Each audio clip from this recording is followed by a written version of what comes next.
Creo que es un tema de alta vigencia, no solo para Chile, sino también para América Latina en general, y mi presentación va a estar más dirigida a los conceptos, con algunas bajadas de línea en algunos ejemplos y casos. Vamos a tocar un tema, la importancia de la sostenibilidad de nuestra producción agropecuaria y sobre todo la revisión de un concepto acuñado aproximadamente 11 años atrás en la FAO, donde me tocó compartir con otros colegas de todas partes del mundo el poder llegar a el poder plantear una estrategia de enfoque hacia, por un lado, una intensificación y por otro lado, que esa intensificación fuera sostenible. Así que voy a tratar en estos minutos de poder plantearlo. Evidentemente no existe una agricultura que no cause un impacto. De cualquier manera vamos a causar un impacto. El tema es cómo minimizar el impacto. La agricultura tiene impactos ambientales, sociales, pero pensemos en los ambientales en primer término. Ha sido de cierta manera analizada la participación en la emisión de gases de tipo invernadero a través de toda la gestión de la agricultura. Hay impactos importantes sobre los acuíferos y cuerpos de agua. Hay un efecto más notable en la deforestación y a su vez en la reducción de la biodiversidad, y un proceso bastante agravado en el caso particular de Chile de desertificación que viene proyectando las zonas semiáridas hasta ya latitudes muy al sur de lo que habíamos pensado originalmente. Los impactos, sin embargo, están concentrados en pocos países, aunque difusos en el resto de los países. Veamos, por ejemplo, que 4 países abarcan el 72% del consumo del agua para riego. Concretamente, si sumamos Estados Unidos, Pakistán, China e India, ya estamos en el 72% del total del agua dulce destinada a riego. 2 países se llevan el premio de tener el 51% de la deforestación a tasas anuales insostenibles, y 3 países acumulan el 56% de la emisión de óxido de nitrógeno anual. O sea, estamos hablando de una concentración en pocos y una dispersión en muchos.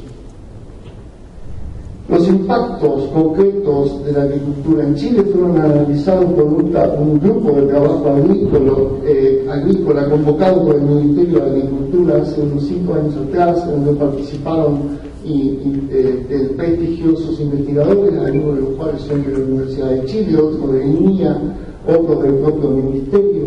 Y concretamente destaco lo que ya mencionaba Nico Rodrigo en la presentación, el impacto en la erosión del suelo con una tasa de desertificación de 6.000 hectáreas por año. Es evidentemente un número bastante alarmante y está afectando la productividad. Pero sin embargo tenemos salinización de suelos, especialmente por más manejo de los propios sistemas de riego y la calidad del agua, y esto me hace pensar en la zona de Andes, en su producción de paltos, contaminación de cauces, incremento de la resistencia de plagas que evolucionan y se vuelven más resistentes, lo vamos a ver más adelante, riesgos asociados a la salud de los trabajadores, problemas de inocuidad en productos alimenticios, algunos de los cuales son destinados a la propia exportación, y en general una disminución de la diversidad biológica con varias especies en vías de extinción en Chile. Esta gráfica ya todo el mundo la conoce, ya tiene más de 10 años, una gráfica en donde está la predicción de alcanzar niveles de 9.000 billones para el año 2030, pero lo interesante es que la concentración en el mundo del desarrollo y sobre todo la concentración en la población urbana. Este año fue el año en donde la población urbana pasó a ser más numerosa que la población rural. Evidentemente estamos en presencia de un agotamiento de la población rural hacia las ciudades. Eso habla de más alimentos, especialmente para la población urbana. Esa población urbana, a su vez, en el mundo entero, ha aumentado su nivel de ingresos. Al aumentar su nivel de ingresos, automáticamente producen cambios en la dieta. Uno de los cambios más significativos es el aumento del consumo de carnes. La tasa de aumento del consumo de carnes, los niveles que se han alcanzado son inéditos, especialmente para las carnes de cerdo y pollo. Esto habla de que necesitamos más grano para alimentar más animales, para alimentar más población humana. Eso tiene importantes consecuencias a nivel de la agricultura mundial. A su vez, eventos más frecuentes, eventos más fuera de estación, eventos más intensos causados por el cambio climático hacen que el agricultor cada día le cueste más predecir cuándo sembrar, cuándo cosechar, qué variedad utilizar, cuál va a ser el largo del ciclo de su cultivo, etcétera, etcétera, etcétera. O sea, la agricultura se está complejizando. Tenemos factores externos e internos que están afectando la sostenibilidad de la agricultura. Existen predicciones, una de ellas ya por la FAO del año 2007, en donde se supone que en un periodo de 34 años desde el presente, el sector agropecuario deberá aumentar 71% de la oferta mundial de alimentos para poder alcanzar la demanda predispuesta o estimada para el 2050. Y existirían tres supuestos básicos a los cuales me quiero referir, que afectan la seguridad alimentaria en la producción agrícola del siglo actual. Una, ya mencionada por Roberto Neira, es aumentar la capacidad productiva por unidad de superficie en forma más eficiente, sin aumentar las superficies para poder abastecer la población en crecimiento, pero solamente no alcanza solamente con un volumen, sino que el consumidor más inteligente, más informado, va a demandar más diversidad, más cantidad y mayor cantidad. No alcanza con toneladas de trigo, sino que estamos hablando de productos diversificados, con marcas para mercados nicho que son altamente significativos. Y eso se tiene que hacer en una base de tierra cultivable que no se puede aumentar, salvo en algunas situaciones muy específicas, en algunos países muy particulares, en donde todavía la frontera agrícola sin costos ambientales significativos puede llegar a ser aumentada. Por lo tanto, evidentemente nuestra producción agrícola debe ser más sostenible, más eficiente y más justa también en los aspectos no solo ambientales sino también sociales. ¿Eso de dónde puede salir? Puede salir de la superficie cultivada. Ya hemos visto que su participación va a ser solamente del 9%.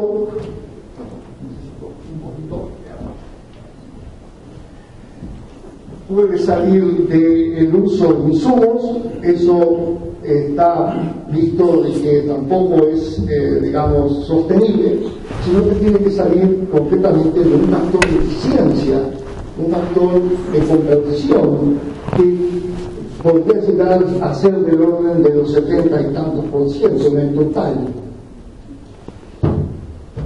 de la productividad. ¿Cómo alcanzar este factor de alta eficiencia de productividad sin contar con herramientas importantes que vengan de la innovación, de la investigación, de la extensión agropecuaria, un sector prácticamente olvidado y en decadencia en América Latina, obviamente ligado a una educación rural con instituciones fuertes y con infraestructuras de apoyo? Ese es el paquete más o menos que tenemos que ir pensando. Otro factor de alta ineficiencia son las pérdidas de alimentos. Se han cuantificado ya 1.300 millones de toneladas de alimentos que se pierden por año, de los cuales participan los cereales con un 30%, pero muy importantemente casi el 50% de todas las frutas y hortalizas, raíces y tubérculos que se cosechan en el mundo se pierden por procesos, tanto sea en el campo, post cosecha o en la agroindustrialización. Es un factor de alta ineficiencia que afecta también la producción de carne y de pesca. Por tanto, empiezan a haber prioridades importantes en la investigación y se requieren resultados concretos que ya por suerte muchos de ellos están disponibles. Variedades mejoradas con más resistencia y resiliencia. Este término de la resiliencia empieza a ser importante. El tema del riego inteligente, dotar de agua exactamente en el momento y en el periodo necesario, mejorar la protección fitosanitaria de cultivos, reducción drástica de pérdidas por cosecha y aumentar el valor nutricional de los cultivos. Hay avances en todas estas áreas, en algunos de los casos me voy a detener. Allá por el año 2006 comienza a ser acuñado el concepto de intensificación sostenible y se hace una publicación que se llama Ahorrar para Crecer, que está en la página web de la Academia en el 2010. Este enfoque integrado propone y trata de promover obtener niveles más altos de productos en la misma superficie de la Tierra a través de contribuciones de los servicios ambientales en la producción sostenible, hacer un uso más eficiente de los insumos sobre una base sostenible y duradera a través del tiempo y reducir los daños ambientales que hace la agricultura y fortalecer el flujo de servicios en y desde los agrosistemas. Sin embargo, en español, la traducción intensificación sostenible, que viene del inglés Sustainable Intensification, no es correcta. Intensificación significa prácticamente en español usar más insumos. Y eso es como me voy a referir dentro de un minuto, una de las críticas más importantes al concepto de intensificación sostenible. Evidentemente nosotros tenemos que sustituir en español esta palabra por eficiencia sostenible de la agricultura, lo que debemos propender en el sentido estricto de nuestro idioma. Los pilares de este ISPA, en inglés intensificación sostenible de la producción agrícola, en español, perdón, los pilares son 4 y son pilares compartidos por todos los colegas en la agronomía y son estudiados desde que comenzamos las clases en nuestras facultades. La gestión del suelo, obviamente su conservación y la gestión de su fertilidad, su manejo, su estructura. La selección y el lanzamiento de variedades, especialmente aquellas variedades por los programas nacionales, ojalá a través de programas de mejoramiento participativo. La protección fitosanitaria, especialmente buscando el biocontrol, buscando el uso de enemigos naturales, buscando formas no agresivas del medio ambiente y de la salud de los trabajadores. Y una gestión inteligente del agua.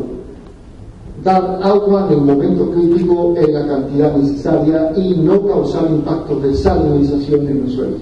Estos 4 pilares, que parecerían ser la panacea, sin embargo no alcanzan para obtener la sostenibilidad. Faltan elementos sociales, faltan elementos de gestión y de organización. Ha habido, por un lado, respaldo, por otro lado, críticas, por otro lado, desafíos al concepto de intensificación. Por eso el título de la presentación era revisión del concepto y no el concepto en sí mismo. Hay gobiernos como Estados Unidos, el Reino Unido, Unión Africana, que han respaldado oficialmente el concepto. Las instituciones internacionales como FAO y FAB, todo el CGI en sus 15 centros de investigación, otras empresas, consejos y algunas fundaciones hacen referencia al concepto y lo utilizan para ir adelante con sus propuestas internacionales. Se han hecho estudios, se han hecho debates importantes internacionales sobre el concepto, algunos de ellos importantes en el 2009 por la Royal Society. Ya se adopta como un concepto básico de la FAO en toda la propuesta de seguridad alimentaria que tiene la FAO. Se incorpora el concepto de intensificación sostenible, y en el 2013 hay un nuevo informe sobre el futuro de la alimentación y nuevamente se toma intensificación sostenible como base del concepto. La propia definición implica algunos desafíos y algunos riesgos. Muchos actores utilizan el término para justificar modelos de uso intensivo de insumos y también de tecnologías patentadas. Muchas veces el concepto propone un fortalecimiento sobre los temas de agroecología y sobre los temas de genética, sobre todo de mejoramiento participativo, pero sin embargo no hay financiamiento, no ha habido líneas de apoyo y hay muy pocos recursos para invertir en este tipo de investigación básica, agroecológica, agronómica, que permita apoyar procesos de desarrollo sostenible. La visión sigue siendo estrecha, todavía se descuida el todo y vamos a una visión revolucionista. No se incorpora todo lo que tenga que ver con lo social y lo económico, medios de vida, la equidad, la justicia social y la viabilidad económica de la producción. Sin eso no hay sostenibilidad. Otro riesgo es que no se aborda en general el sistema agrícola en su conjunto. No se habla del sistema agrícola, se habla de zonas o de producción, no del sistema. Hay fuertes críticas al concepto también. La mayor parte de ellas a partir de las ONGs. Se mantiene, de acuerdo a estas ONGs, una agenda productivista por encima de aspectos de seguridad alimentaria, por ejemplo. Se carece de un análisis social y político. Hay incontinuidad en los enfoques de alta utilización de insumos. Todavía es muy tecnológica la propuesta y no aborda el conjunto, incluida la ganadería. Y hay una crítica interesante aquí que promueve tecnologías patentadas, y acá hay todo un discurso y un dilema sobre la utilización o no de tecnologías patentadas. Existe incompatibilidad de este enfoque con sostenibilidad. Este es el enfoque de muchas de las ONGs que han criticado el concepto propuesto hace 10 años. Hoy por hoy tenemos una especie de enfrentamiento, hay como dos visiones. Una visión donde cae todo lo que es convencional, pero también lo que es industrial, lo que es intensivo, lo que utiliza insumos externos, frente a una agricultura alternativa, ecoagricultura, permacultura, biodinámica, orgánica, y se produce un enfrentamiento la mayor parte de las veces ideológico más que basado en conceptos de ciencia y tecnología. Hay evidentemente una necesidad de avanzar en una sostenibilidad, de lo que sea integral, productiva, económica y social, con reducción de insumos, regeneración de recursos internos, procesos naturales, enemigos naturales, un mejor uso, el mayor uso de recursos biológicos y del potencial genético local, sobre todo en muchas colecciones que no están suficientemente caracterizadas, pero todavía sobreviven en los bancos de germoplasma de muchas estaciones experimentales a lo largo de América Latina.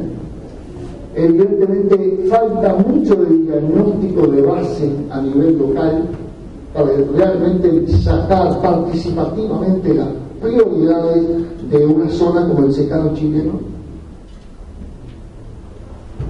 Se está apuñando nuevamente porque somos muy prolíficos en acuñar términos, y aparece ahora nuevamente agricultura climáticamente inteligente, como si todo lo que hiciéramos nosotros no fuera inteligente, y ahora los inteligentes son los nuevos que proponen el término, donde integra el manejo de suelo, agua y energía y recursos geológicos de una manera más quizás a través de plataformas, pero esto se asocia a agricultura de precisión con altos recursos para algunos ecosistemas, como me voy a referir en un minuto más, especialmente la pampa húmeda de 4 países de América Latina.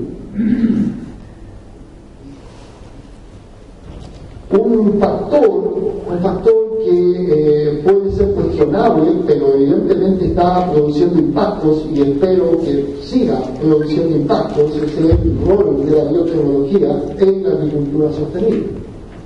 No solamente estará ubicado en la producción de variedades hipopábulos más aptos, más rendidores, más resistentes, con mayor valor nutricional, sino también hay avances importantes en la gestión del agua, microorganismos que ayudan a ahorrar agua, obviamente en todo lo que tenga que ver con protección fitosanitaria, especialmente uniendo biotecnología a nanotecnología, y en gestión del suelo, con todo lo que desde hace décadas conocemos y que no muchas veces utilizamos, sobre fijación de nitrógeno, micorrización y otra utilización de microorganismos útiles en todo lo que es degradación de residuos, compostaje, degradación e incorporación de carbono, una presentación que viene a posterior de la misma.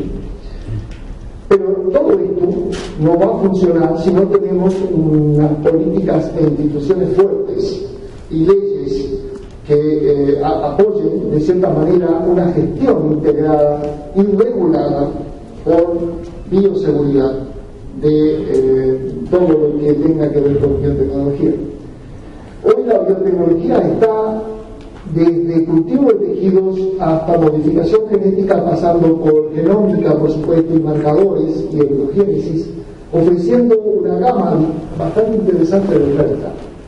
A corto y a mediano plazo se viene todo lo que es análisis fenotípico, que va desde secuenciación del genoma hasta análisis isotópico. Acá se produce una oferta renovada de variedades, muchas veces ligadas a patentamiento, y ese es un problema que hay que resolver. A modo de ejemplo, para India y para Indonesia y parte de Pakistán, ya el cambio climático está produciendo no solamente problemas de infestación de nuevas plagas, sino también problemas de que no saben cuándo sembrar, porque los monzones han cambiado de intensidad, de frecuencia y de fecha de aparición. Por lo tanto, las siembras de arroz son sometidas a inundaciones parciales que causan verdaderos daños en la producción de arroz de estos países que son altamente dependientes de arroz.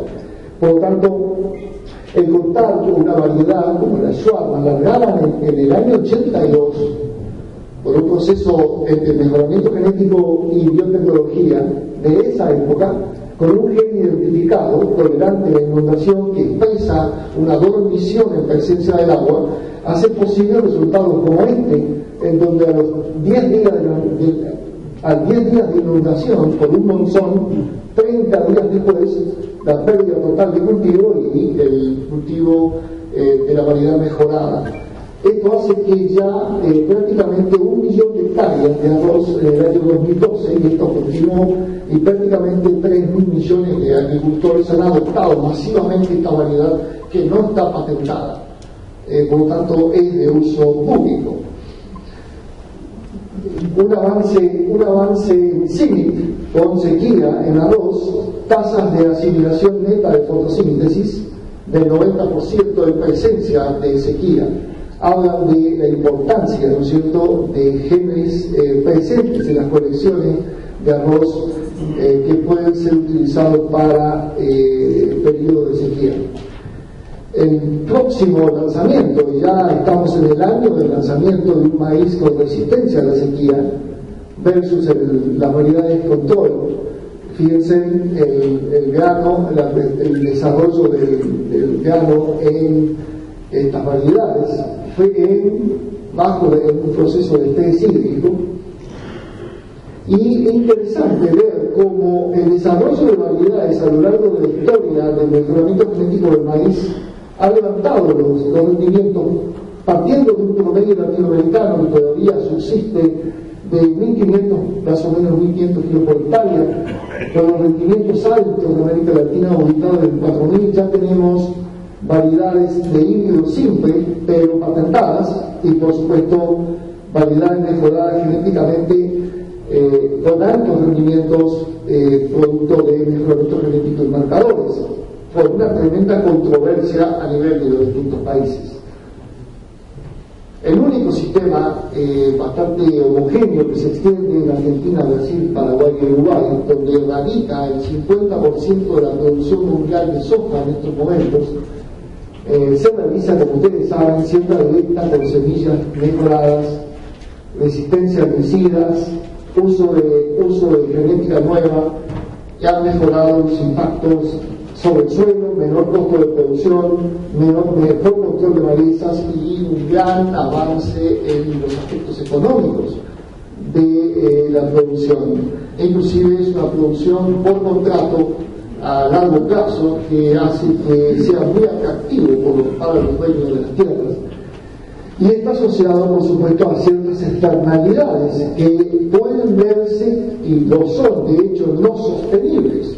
Sin embargo, el sistema responde y al no arar más el suelo, se produce una tremenda conservación de la erosión. Entonces ya tenemos un factor controlado. Ahora, claro, hay un factor de impacto sobre los cauces del glifosato que empieza a causar, por ejemplo, resistencia a malezas. Ahora, esto no es nuevo. Esta es la curva del glifosato, la resistencia de las malezas del glifosato. Ya habrían aproximadamente 25 malezas con resistencia al glifosato, pero fíjense todo lo que ha causado, por ejemplo, las antracinas, que fueron aplicadas mucho antes de la aparición de las variedades mejoradas de soja. O sea, no estamos viviendo con la gran aparición de las variedades resistentes por el glifosato. Esto ya venía de antes. El problema no sostenible estaba presente. ¿Es posible, y quiero ir terminando con una pregunta, ¿es posible alcanzar una producción sostenible? Según una definición de Friedrich el año pasado, es cuando cualquier impacto negativo aplicado es inferior a la capacidad de respuesta de un sistema. Y también va a variar en su capacidad de recuperación de acuerdo a la gravedad de ese impacto. Esto es teoría. ¿Cómo llevarlo a la práctica? ¿Cómo integrarlo? Y acá tenemos un dilema. Tenemos por un lado el concepto de intensificación o de eficiencia y por otro lado todo el tema de sostenibilidad que ISPA tiene que empezar a caminar enrollándolo y desarrollándolo integralmente. Quiero simplemente para terminar, y le ruego que me den un minuto más, algo que en la Facultad de Agronomía tenemos que empezar a cambiar es la expresión de autonomimiento. Olvidarnos de los kilos por hectárea y empezar a decir kilos por kilo de nitrógeno o por kilos de fósforo o por kilos de potasio o por metro cúbico de agua o por megajoule de energía o por una unidad de principio activo de un producto o por una combinación de genotipos o por el impacto de un gen. A eso me refiero por eficiencia. Y dejarnos de hablar de kilos por hectárea. Si vamos a entrar a hablar de eficiencia, tenemos que entrar a minimizar el uso de insumos o racionalizarlo. Por el otro lado, tenemos que coexistir con 4 principios básicos de la agroecología, tomados de Petri en el año 2011. Persistencia, resiliencia, autarquía y benevolencia.